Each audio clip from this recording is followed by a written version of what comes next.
Welcome to the Being Known podcast with my friend, Dr. Curt Thompson. My friend, Pepper Sweeney. We are here to discover and explore what it means to be truly known. Hey, Curt. Hey, Pep. You know, I am really enjoying this season, and in no small part because we are talking about your book, The Soul of Shame. And I want to implore our listeners to pull it off your bookshelf if you already have it, or go out and purchase it. It will make this podcast season so much more prevalent. Not prevalent, that's not the right word. Prevalent wouldn't have anything to do with what this will make this podcast. I was sounding so smart. I don't know. For a minute. Well, dude, I was okay. so smooth, and then I come out with prevalent.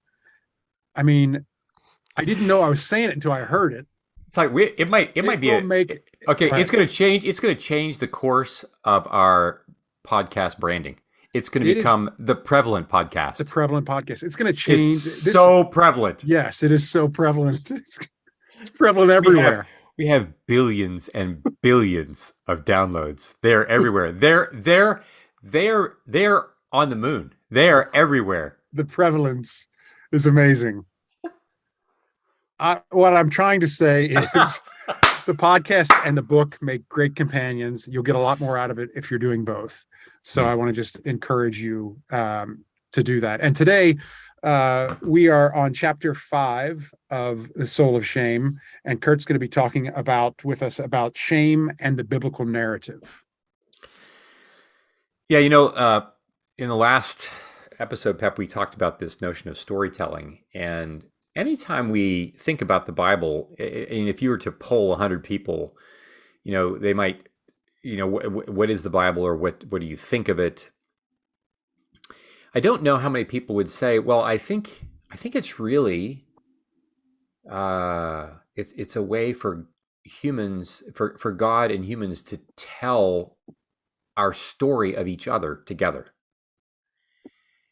And, you know, it's like when you have research projects, you have your principal author, your principal investigator, your PI, your lead author.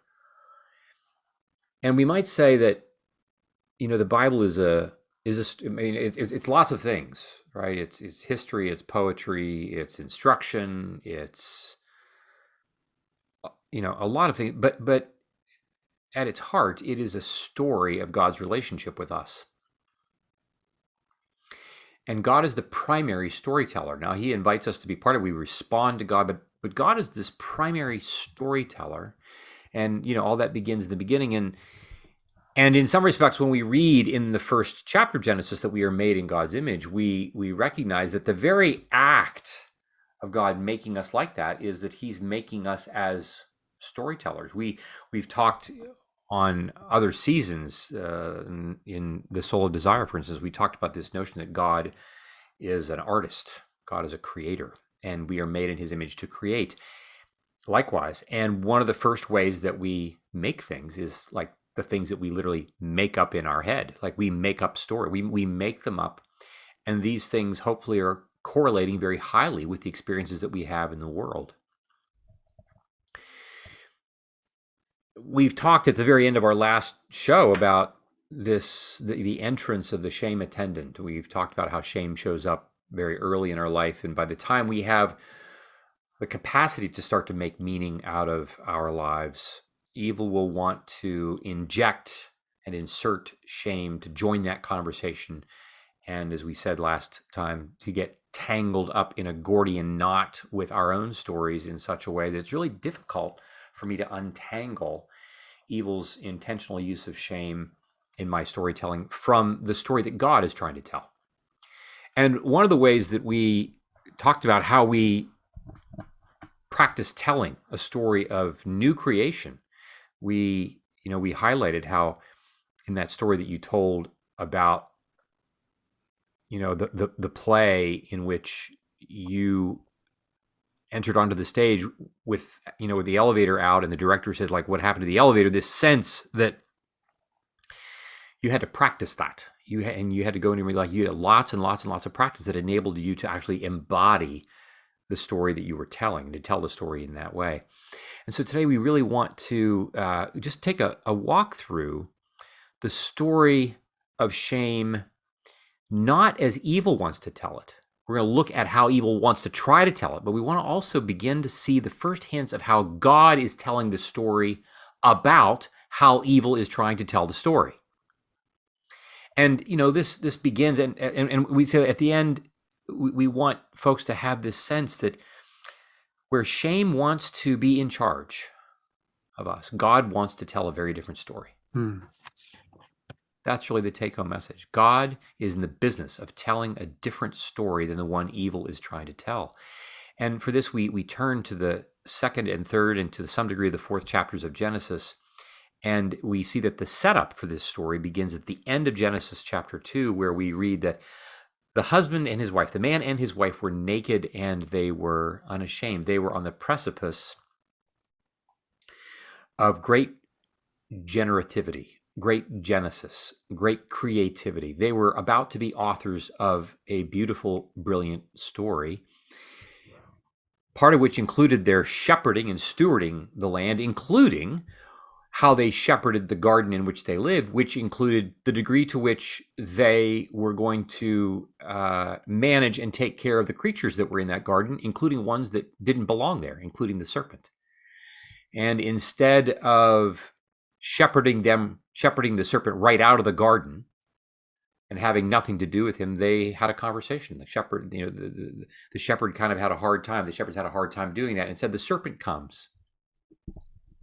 And we read in that story, the writers of the first of Genesis in general, but particularly like the first 10 chapters of it, 10, 11 chapters are just brilliant. They're brilliant writers, and they show us things. They don't explain things. They show us things, and they show us that evil. They don't give us all kind of like, where did it come from? Why did it come from? It's there. And we can look at our lives and the brokenness and the pain and the suffering and especially the shame, and we can spend a lot of time and energy wondering why is this here? The story in Genesis doesn't spend really any time other than to say evil was there. God put it there. God made it possible. And evil was crafty.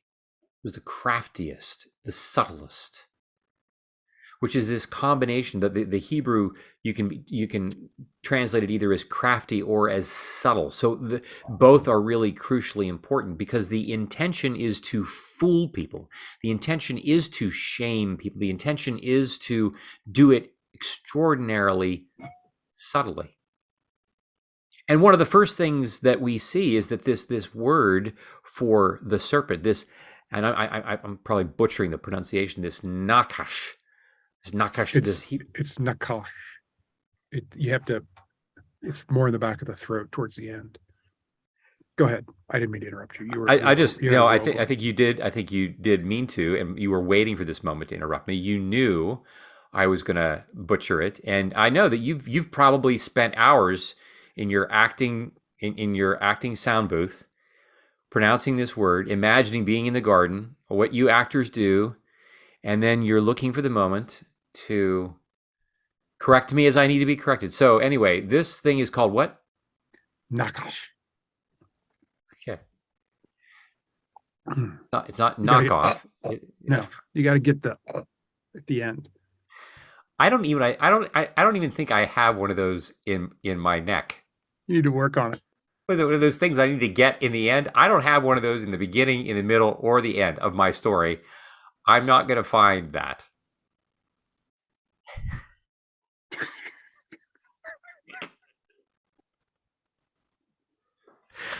Okay. So this is what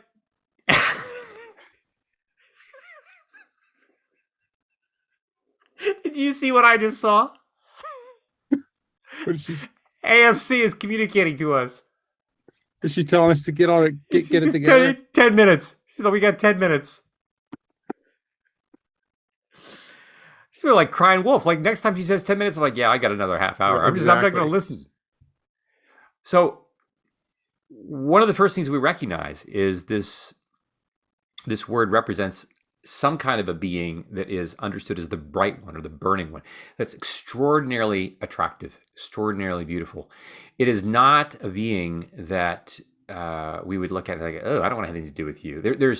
It is intended to draw the woman's and the man's attention to it. It's subtle. Hmm. And this is something that it's important for us to remember, that so much of our shame takes place in moments in which we have connection to things that we are drawn to. Well, I mean, of course, that's what it would be. If it were grotesque, there would be no draw. If Right. if we if it made us want to, if it was revolting to us, we would run the other way. Right. Yeah. And I think the whole notion. I mean, how many people? I know some folks who are really attracted to and are drawn to like reptiles and snakes in particular.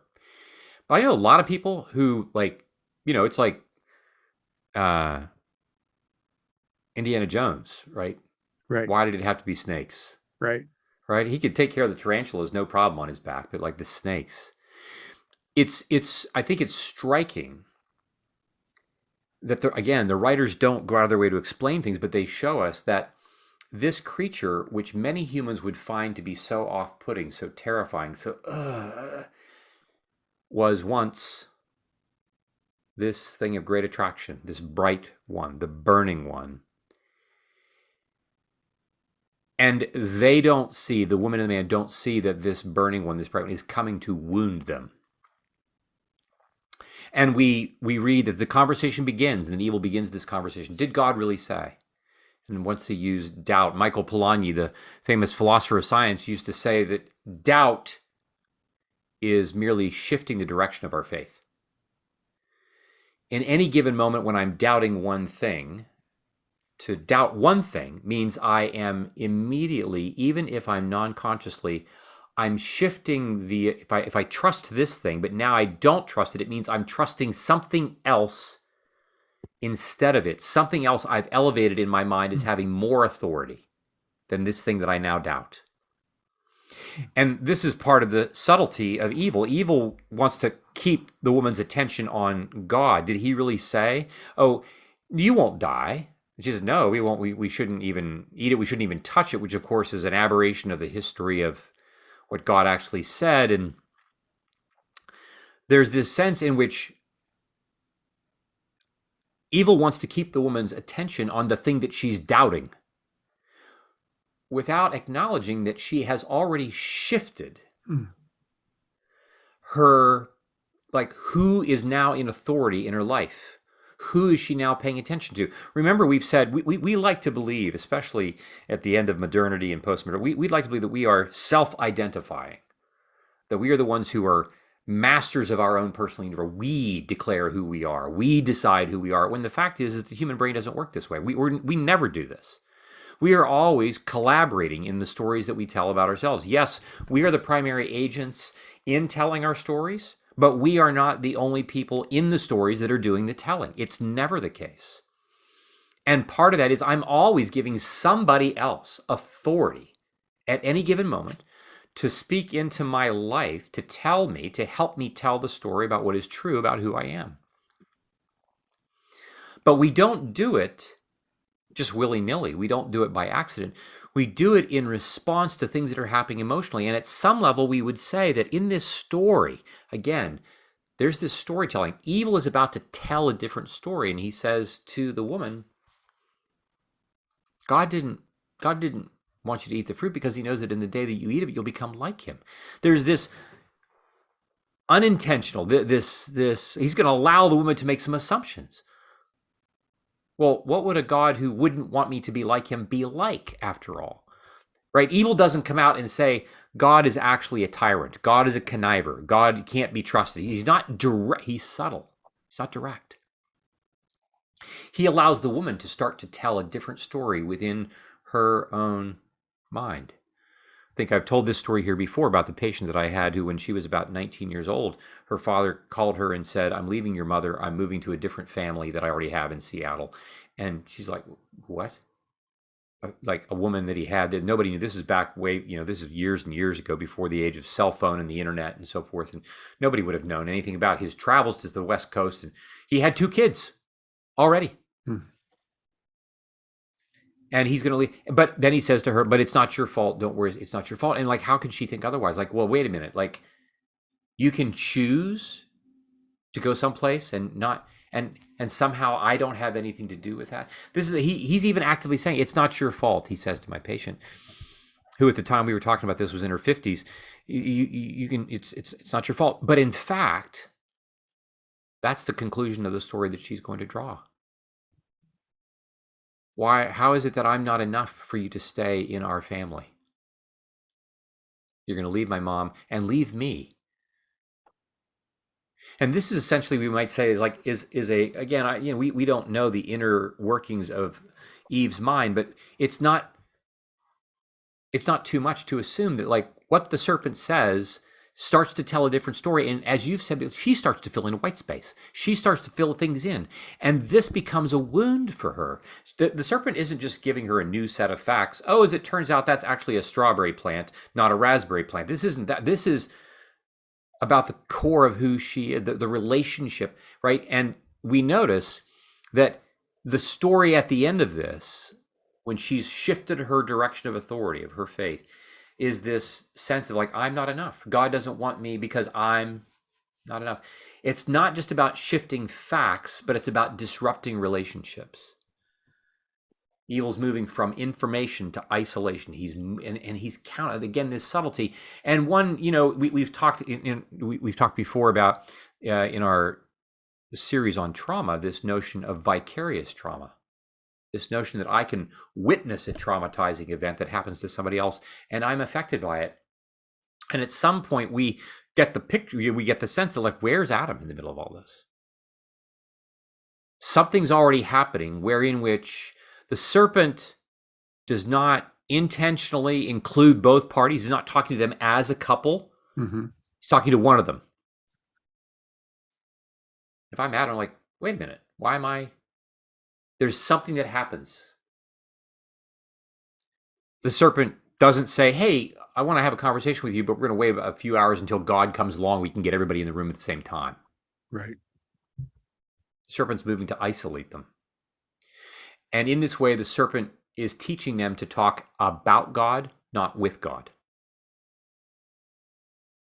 And this is what shame tends to do. It talks about us, but not with us. And imagine all the stories that we tell in our mind about the stories that other people are telling about us. And when we have those imagined stories in our mind, we don't stop and say, you know what? I'm worried that Pepper is thinking that like I didn't handle that very well. So I'm going to pick up the phone. I'm just going to call him. I'm going to talk with Pepper. No, in my own mind, I'm going to talk with my shame attendant about you and about me and about how like I screwed that up and all the things. And it's just, and this is what we do with shame, right? We then end up in the privacy of our mind, or of course with our friends, we talk about other friends or enemies. This is one of the most powerful methodologies that evil has. It has us moving to talking about rather than talking with. And then in this case, shame doesn't simply emerge. It requires a provocateur, right? There's the sense in which shame didn't just, like the woman isn't just walking around and suddenly she just feels shame. No, there is this story that the serpent begins to tell. There is this wound. And at first glance, all it looks like, it just looks like, you can imagine the serpents are like, look, I'm just asking some questions. I'm not telling you God's a jerk or a tyrant. I'm just asking questions. There's no sense of direct assault, but there is a wound that takes place, this provocateur, and then this leads to violence. Now, we don't think of it in these terms, but this is the first time that we see that in response to this shame, in response to this wound, to cope with this, then we see that, and the woman saw that the fruit was beautiful for food, for wisdom. She saw that. Really? And then she took taking of the fruit now becomes a means to protect against the very thing that has prompted her to take it in the first place. If I can take the fruit and be like God, then I no longer have to cope with in this way. Right? I can be on my own and be okay. And this is what shame further does. It isolates me into thinking that I can take something by violence. Everything else, everything I give you, everything has been given to you. God says to the man about all, I've given you the fruit, I've given you the seed of the field, all this is a gift. My response to shame is that I take. I take from others. I take from myself. I take. And these are things that I take that don't belong to me. And to do that is an act of violence. I violate the relationship with God by taking, not by receiving that which has been given. And then we go on to see that once this happens, they start down this path, and we noticed, and when they'd eaten the fruit, and she took some and she gave it to her husband, and he ate also, because you figure, gosh, he's also reeling and not knowing what to do with it, so I'll also use this to cope. And then the text reads this in the English, it's an interesting read, and their eyes were opened, and they saw that they were naked. Their eyes were opened. It's a passive tense. We don't get the sense that, and they opened their eyes. Yeah. We have to recognize that we are creatures. We were created. We were made. We didn't make ourselves. And we live in a culture that is doing just about everything it possibly can to negate that reality. I want to ultimately be in charge of me. The whole notion, I mean, we even find it, like, there are some that would even find it to be anathema that someone else was responsible for the fact that we came into the world. But somebody else was. Like, I don't show up because I decide to show up. And this is off-putting to me because it reminds me that I'm a creature and that everything that I have is a gift. Elements of it require my agency, require my participation, my cooperation, my stewardship, all those kinds of things. But all those things are always only ever a response to generosity from somewhere else.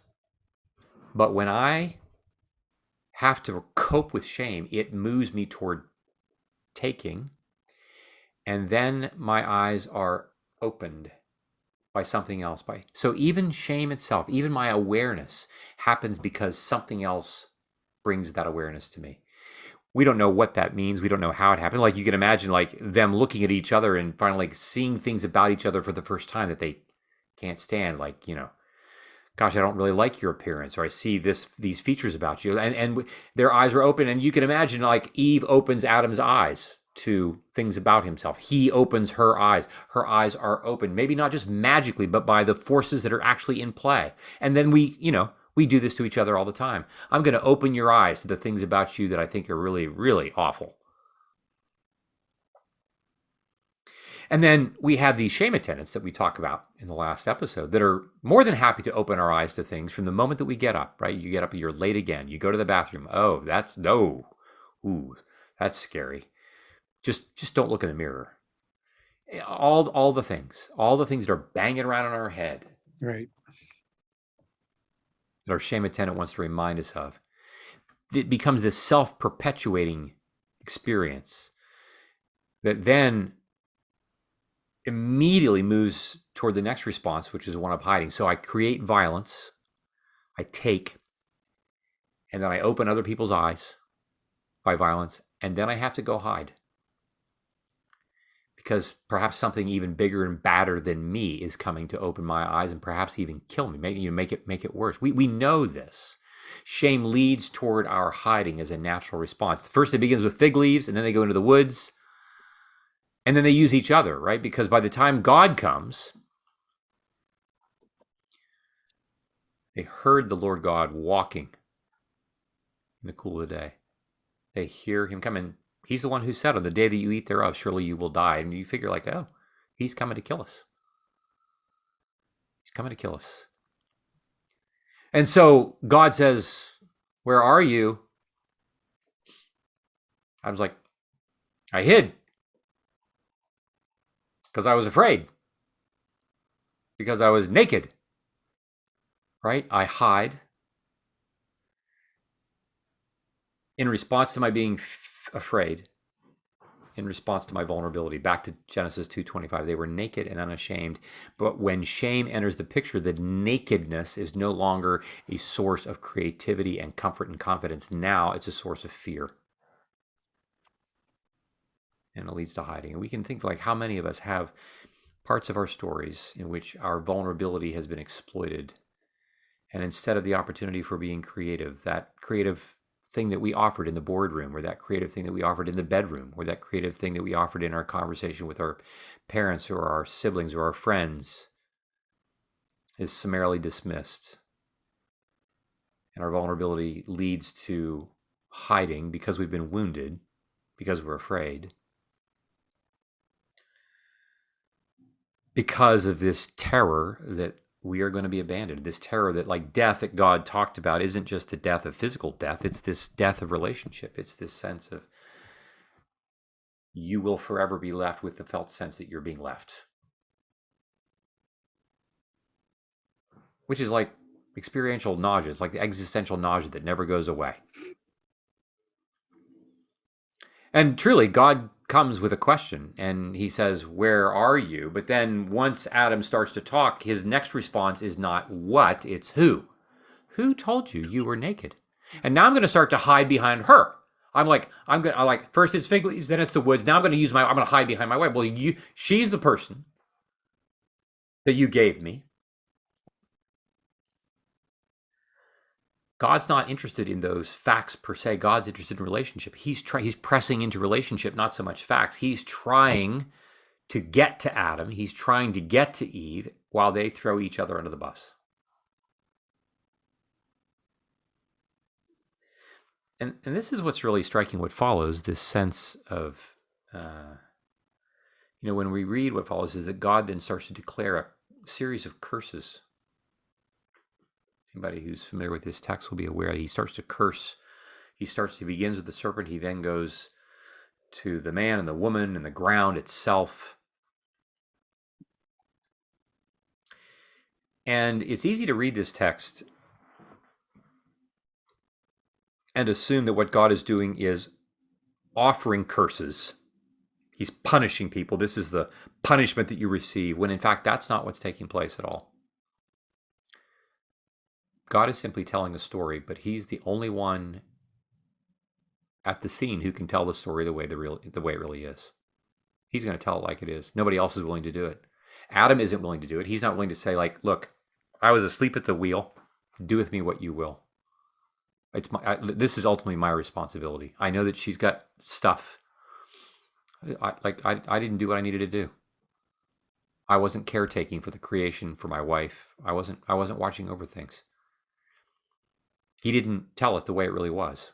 God's the only one who's left to tell the story the way it really is. And the beautiful thing about this is that even though we are afraid that God's going to tell a story in which everything collapses,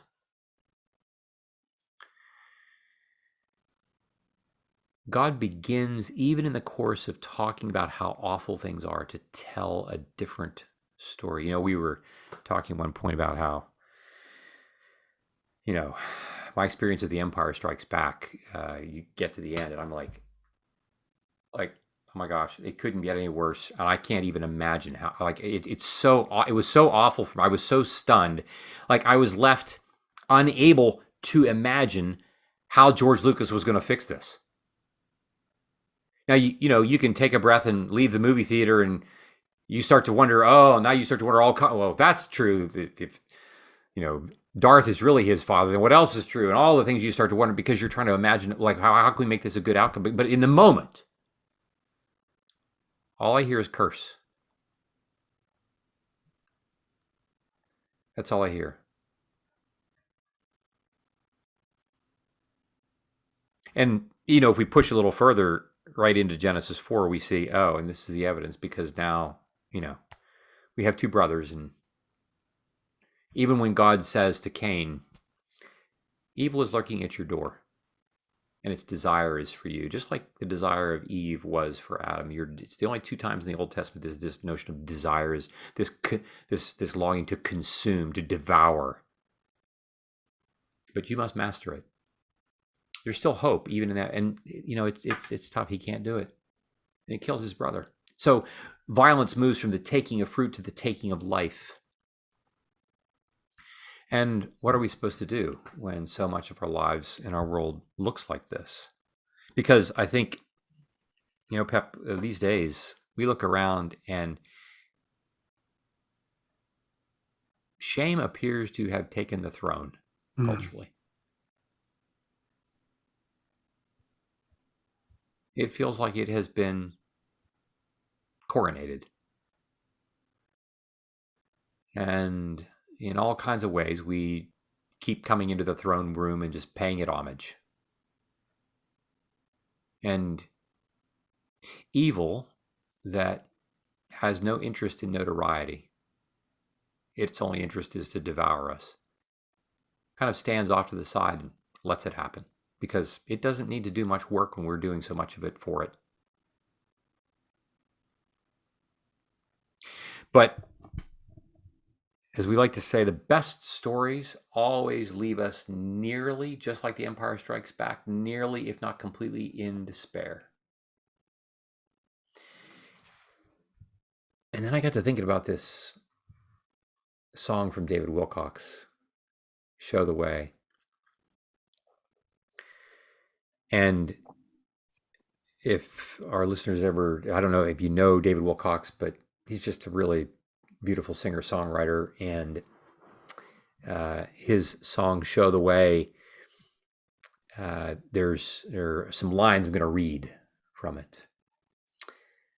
If someone wrote a play just to glorify what's stronger than hate, would they not arrange the stage to look as if the hero came too late? He's almost in defeat, and it's looking like the evil side will win. So on the edge of every seat, from the moment that the whole thing begins,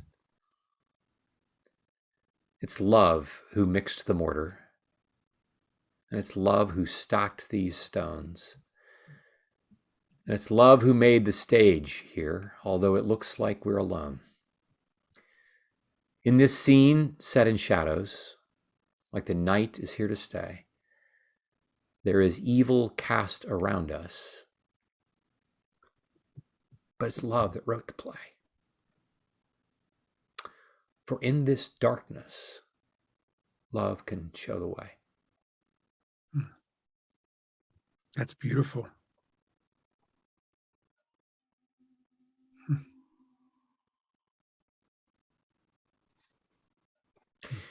It's, I think, one of the reasons why I'm struck by these chapters in Genesis is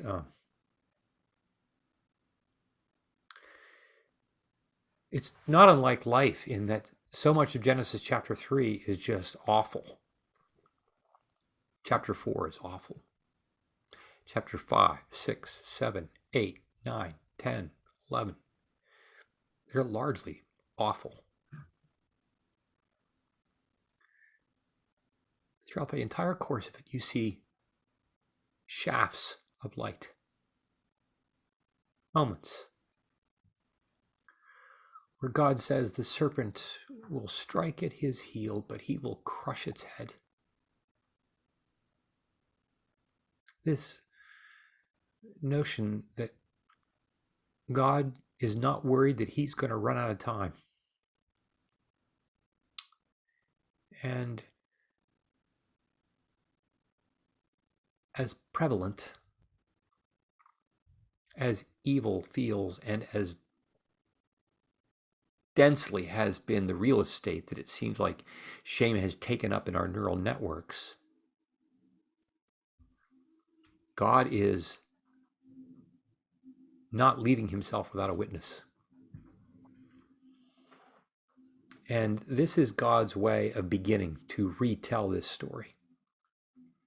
And for our listeners, we all have our stories in which we can name all kinds of parts of them that feel like they're just too big to be retold. It's like trying to move the earth.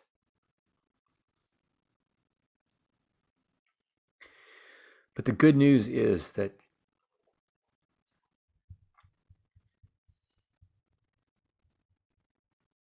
Good Friday moves the earth in ways we can't even imagine.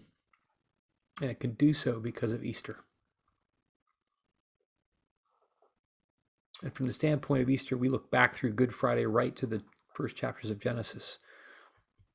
And we see that the very thing that got us into trouble, our vulnerability, is going to be the very thing that God uses to heal us from all of this that for so many of us feels so overwhelming. And that's really good news. That is good news. Do you have an application for us this week? I do.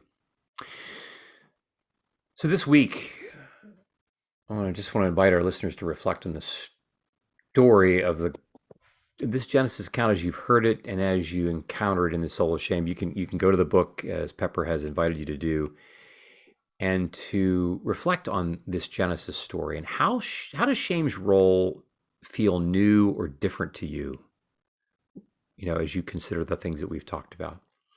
Would love to reflect on how your life demonstrates at times what it feels like to hide.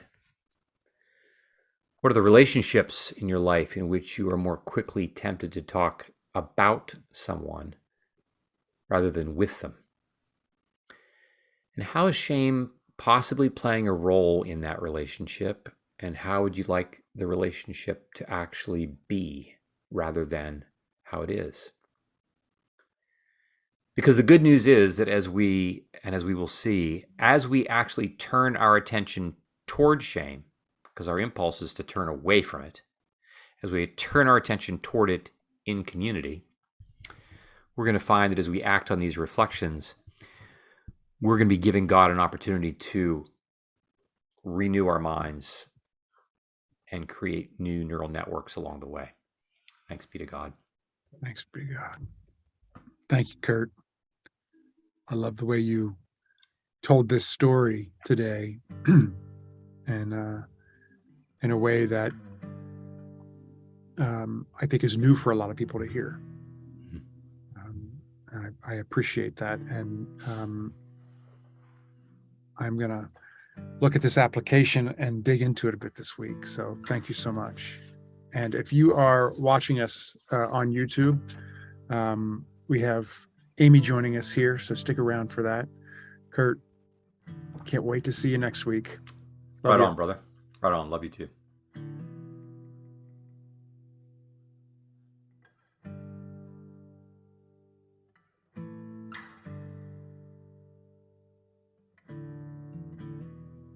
Okay. David Wilcox, but it is love that wrote the play. Yeah. Right? Yeah. Oh my gosh. Do you know that? Do you know that piece? I don't. I'm gonna. I want to. Yeah. Oh my gosh. So 9/11. There's a I forget what the public radio station is in Philadelphia. On Tuesday, 9/11, 2001, that station put David Wilcox's show the way and just played it over and over again throughout the day. It's a powerful tribute to what it means to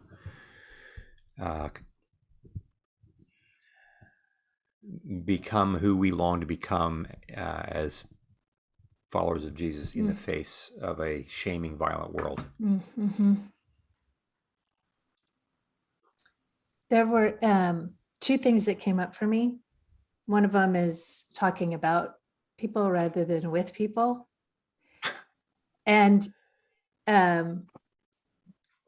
I don't know where I saw this or who said it to me, but they gave me the idea of saying, I made up a story about you. So you tell me if it's true or not. And Right. it's like, that is so, it's not, the other person is then not defensive because they're like, okay, I'll tell you if that's true. And I Mhm. think I've probably said it to both of you, but it's like, okay, I've made up a story, blah, blah, blah. And then Mhm. it's a conversation.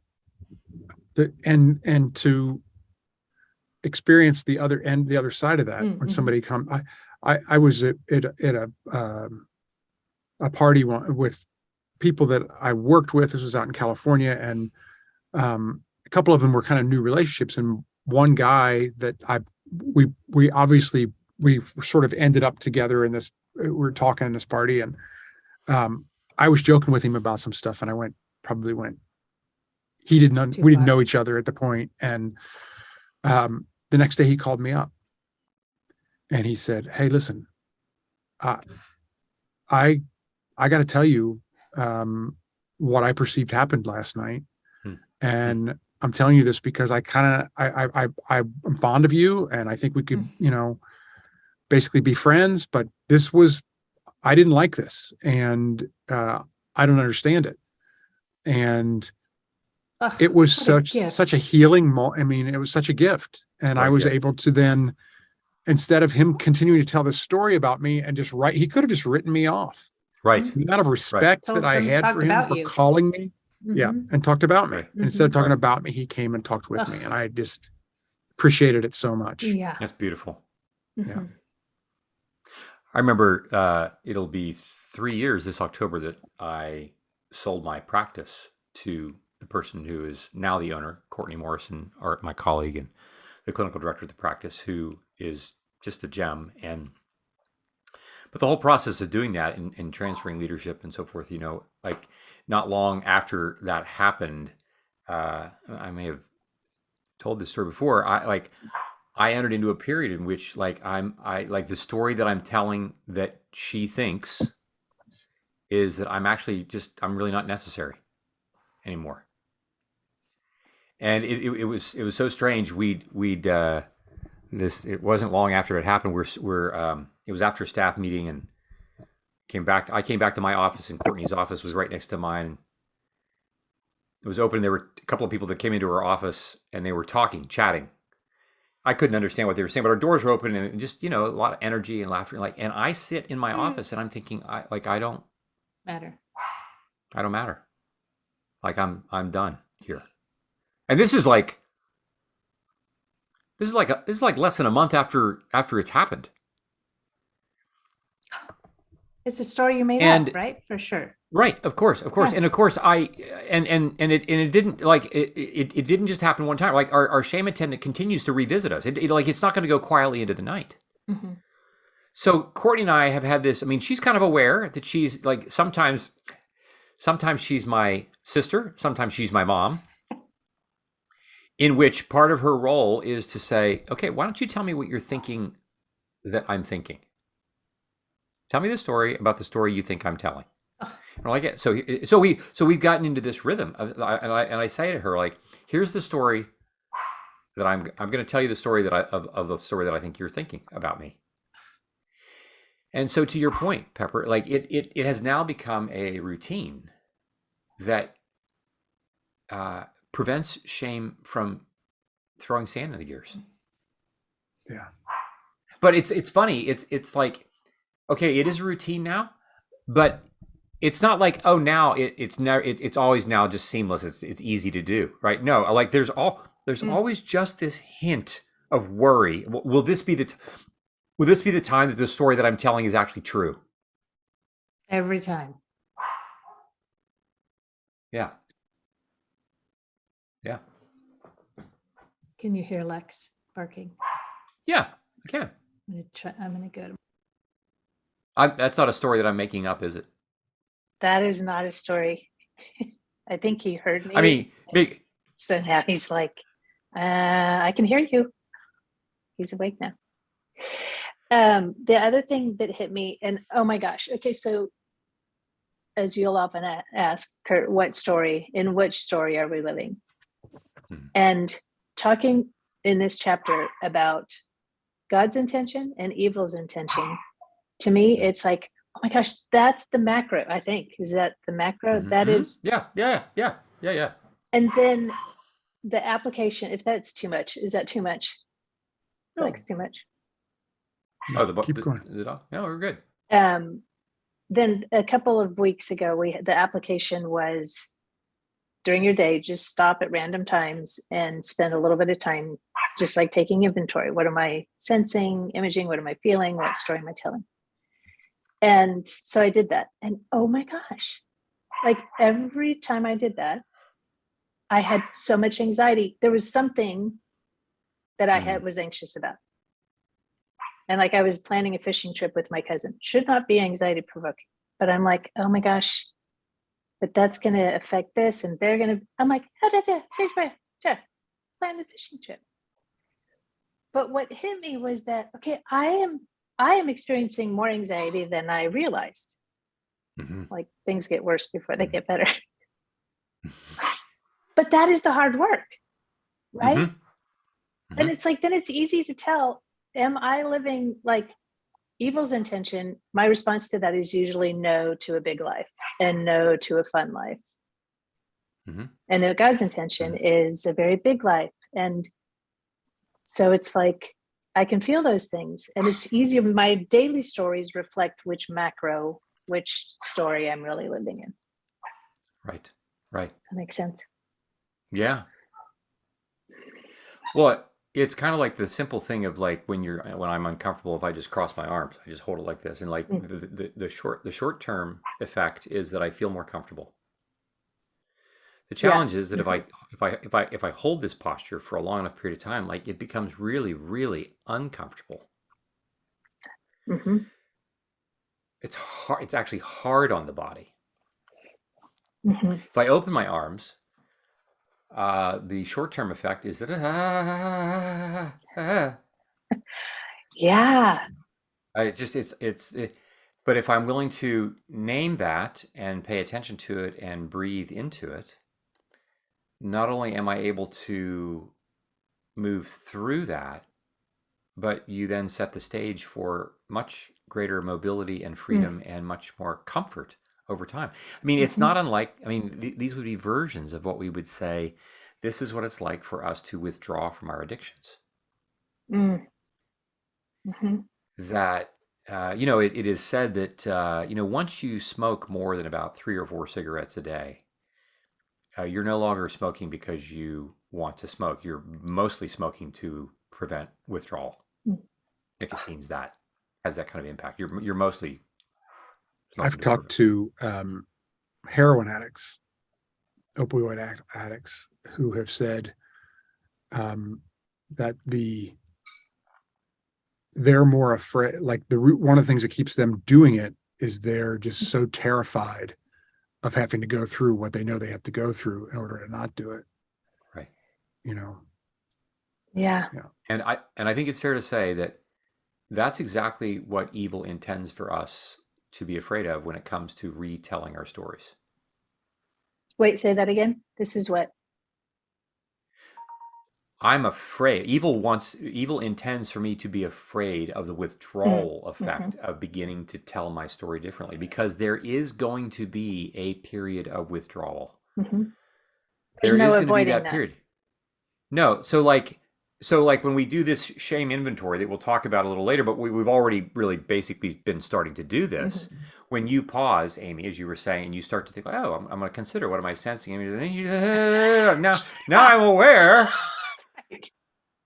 I was actually 30 seconds ago, I was fine. I was fine because I wasn't feeling this acute sense of what's actually underneath.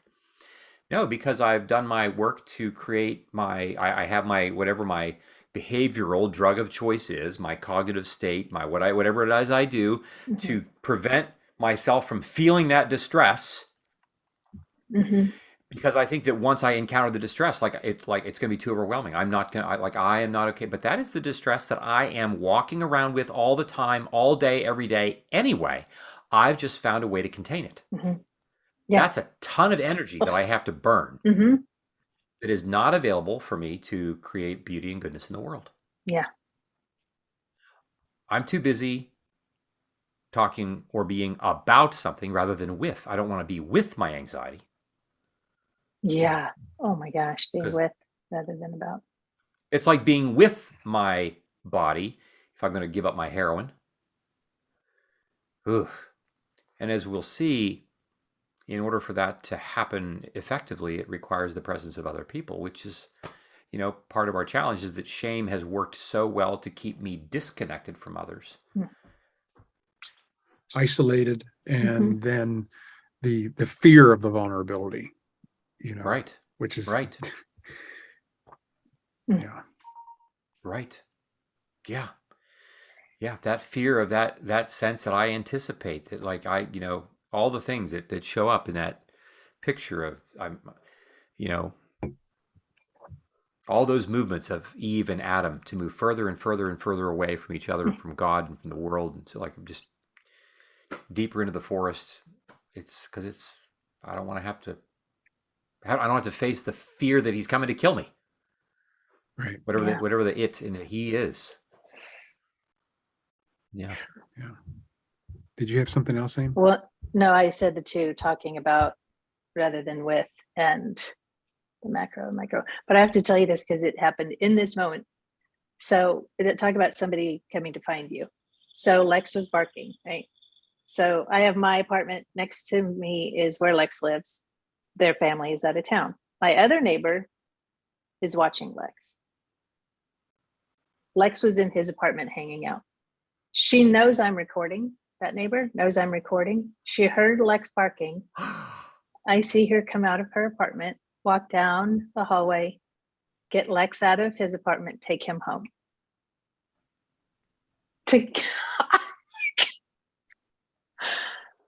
Oh my gosh. I know. I'm like, she just did that. Because no Lex, right? There's no barking.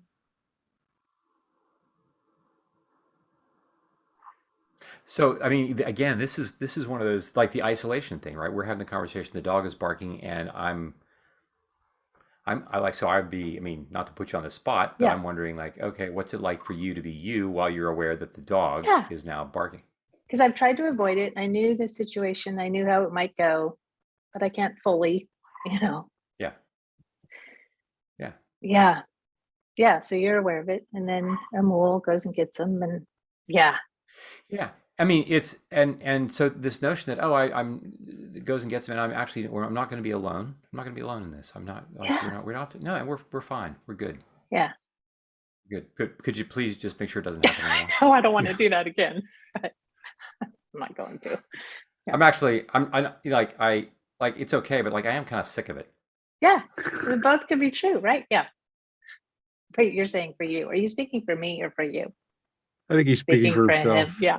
Yes. I'm gonna get a Yes, I'm, studio. and the it, yeah.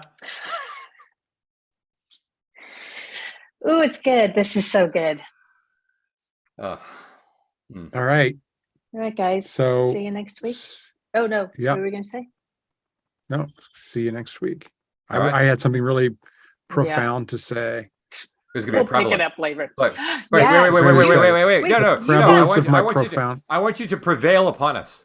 Yes. Prevail. Curt got prevalent in there Come on. at the end. You said prevalent. At Yeah, the end. the word. Yeah. Come on, can you not prevail upon us? I can't. I can't. Would it be it would be too much for us? It would be, I would then be prevalent in your minds far too long. So I'm going to free you of that responsibility and take my prevalence with me.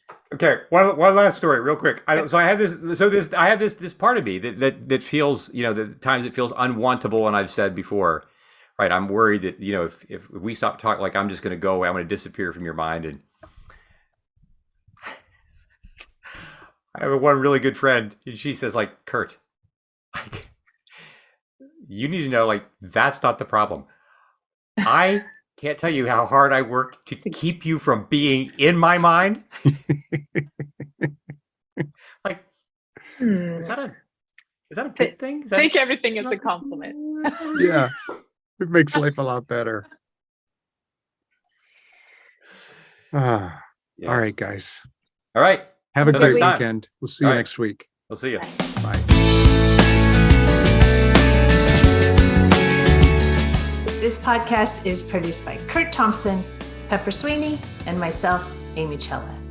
Audio production and editing is by Keaton Simons.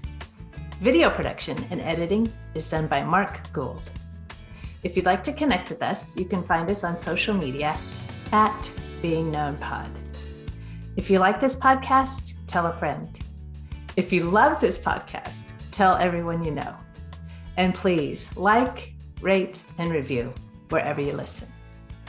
Be well, be known.